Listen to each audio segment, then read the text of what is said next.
नमस्कार दोस्तों, कलयुग के चमत्कार संतों की वाणी में आप सबका स्वागत है। दोस्तों, आज है कार्तिक पूर्णिमा 27 नवंबर जब मैं ये वीडियो अपलोड कर रही हूँ। क्योंकि मैं लेट हो गई हूँ, पर क्योंकि ये आज की ही वीडियो है, आज ही अपलोड करेंगे तभी तो मज़ा आता है ना, नहीं तो आनंद ही नहीं आता अगर वीडियो लेट हो जाए। कि इसमें हम आपको यही बताने चाह रहे हैं कि आज इतने पावन दिवस पर हमने किया क्या। तो दोस्तों, ये है हमारी शिव मंदिर कृष्णनगर में स्थित हमारा मंदिर, जिसमें हम सुबह पूरा महीना कथा सुनते रहे विद्वान पंडित श्री सोहनलाल शास्त्री जी से। और आज क्योंकि इस कथा का पारण था और पंडित जी ने हमें पहले ही बता दिया था कि आज सत्यनारायण भगवान की भी वे कथा करेंगे, इसलिए हम सब पहले से भी कुछ जल्दी यहाँ पर मंदिर में पहुँच गए थे। क्योंकि उसके बाद सब ने दीपदान करने जाना था। जैसे कि मैं अपने गुरु घर श्री वेद मंदिर धाम में जाती हूँ। कुछ लोग तो इस दिन गंगा स्नान करने हरिद्वार भी जाते हैं, जो अति पुण्यदायी होता है। आप भी कुछ अंश सुनिए। राक्षस लोग जो है उनकी भक्ति में बाधा डालते हैं, लेकिन कलयुग भक्ति का स्वरूप तो है, लेकिन कलयुग जो है विषय उपभोगों के लिए और सांसारिक विषयों के लिए जो है वो व्यक्ति अग्रगण्य हो गया है, यानी कि उसमें संसार में डूबा हुआ है, भक्ति की ओर कोई भी नहीं। भोग से छीनी और 2 मुट्ठी चावल खाई और तीसरी मुट्ठी पर किसने हाथ पकड़ दिया था? सत्य बाबा ने हाथ पकड़ दिया। क्यों? क्योंकि 2 लोग तो सुदामा को प्रदान कर दी और तीसरे लोग जब 13 के एक लोग तो अपने पास रखे, ये तो हम तो सुदामा बन जाएंगे, सुदामा कृष्ण बन जाएंगे। एक तरफ पंडित जी कथा सुना रहे थे और दूसरी तरफ सुबह आए हुए भगत जन अंदर शिवालय में भगवान महादेव की पूजा कर रहे थे।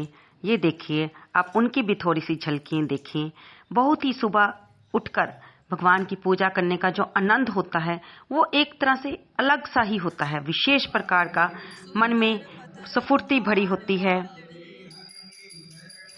फिर कथा समाप्त होने के बाद हम सब ने मिलकर माँ तुलसा जी की आरती की। जब हम माँ तुलसा जी की आरती करते हैं, क्योंकि कथा के बाद विधान होता है कि हम उस दिन के उस कथा के जो जिस देवी देवता को निमित्त वो कही जाती है उसकी आरती अवश्य करें और बाद में क्षमा प्रार्थना भी करें, ताकि हमसे कोई भूल चूक हो गई हो। और जैसे कि हम लोग व्रत भी रखते हैं तो क्षमा प्रार्थना तो बनती ही है कि हम कई बार कुछ जाने अनजाने व्रत रखने में या पूजा में भूल चूक कर बैठते हैं, तो भगवान या भगवती हमें क्षमा करें। आप भी थोड़ा सा आनंद ले लीजिए माँ तुलसा की आरती का हमारे साथ। मुनि ज्ञानी ज्ञानगण नारद मुनि ज्ञानी नमो नमो नारायणी नमो नमो हरि वटराणी नमो नमो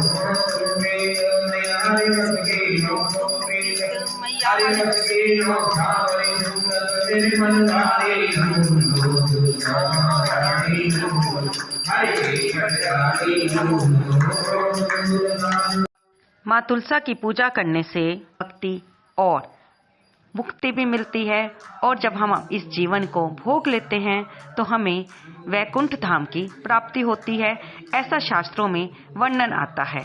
तो दोस्तों, शास्त्र किनके लिखे हुए हैं? हमारे ऋषि मुनियों द्वारा ही लिखे हुए हैं। तो आप जरा खुद ही सोचिए, क्या उनकी कही बातें गलत हो सकती है? नहीं ना। माँ तुलसा की आरती करने के बाद हमने शालिग्राम जी की पूजा करते हुए उनकी आरती की, क्योंकि ये महीना राधा दामोदर भगवान को समर्पित होता है। तो राधा रमन जी की हमने मिलकर सबने आरती की। आरती करने के बाद प्रसाद का वितरण किया गया और सब भक्तों को प्रसाद मिला।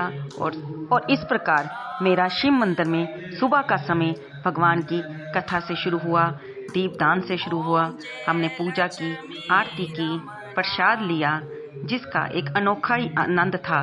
क्योंकि सुबह जो पूजा करने का आनंद होता है वो अपने आप में ही अलग सा होता है। आज के दिन दीपदान करने का विशेष महत्व होता है, क्योंकि अगर आप पूरा महीना दीपदान नहीं कर पाए तो भी अगर आप आज के दिन मंदिर में जाके कथा सुन लेते हैं, भगवान के निमित्त थोड़ा सा धूप दीप नैवेद्य पुष्प लेकर उनकी पूजा कर लेते हैं, तो भी आपको पूरे कार्तिक मास की कथा का फल मिलता है।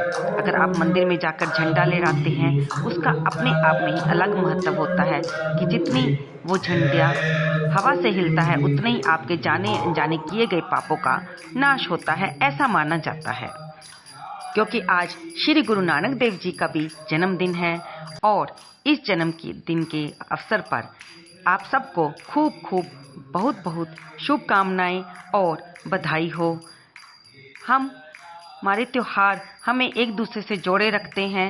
हम किसी भी धर्म से संबंधित हो, लेकिन जब हम कोई त्योहार आता है उसे मिलकर मनाते हैं तो उसका आनंद और भी अधिक हो जाता है और आपसी प्रेम भाव बना रहता है, भाईचारा बना रहता है। इसके बाद हम सब ने मिलकर माँ तुलसा जी की परिक्रमा करते हुए हम सभी ओम नमो भगवते वासुदेवाय का महामंत्र का जाप करते रहे।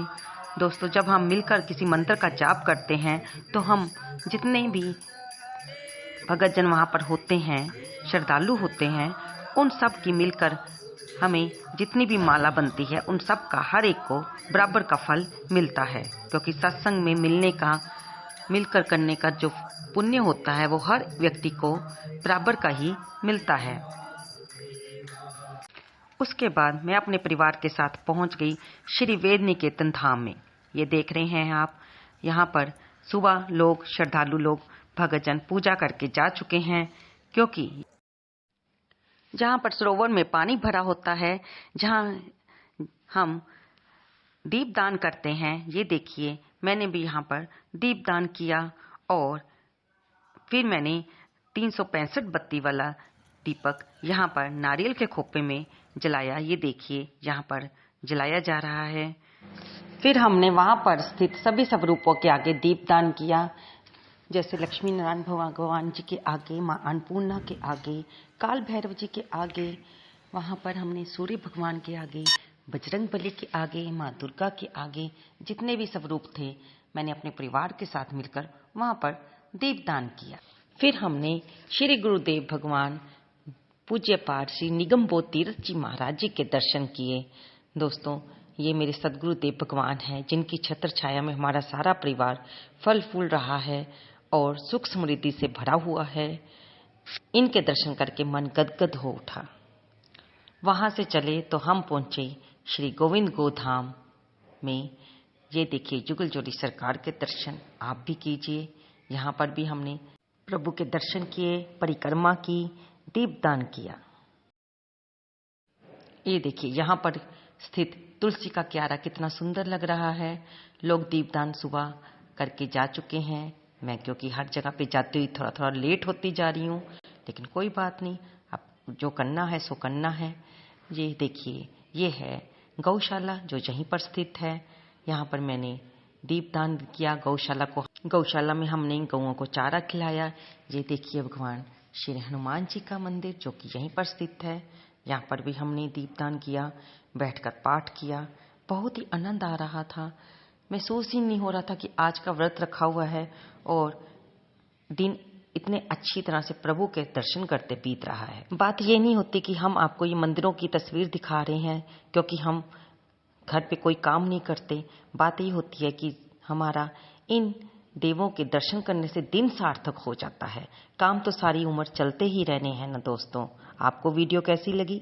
कृपया इसे लाइक करें, शेयर करें और कमेंट बॉक्स में जय विष्णु भगवान लिखना बिल्कुल ना भूलें। धन्यवाद दोस्तों।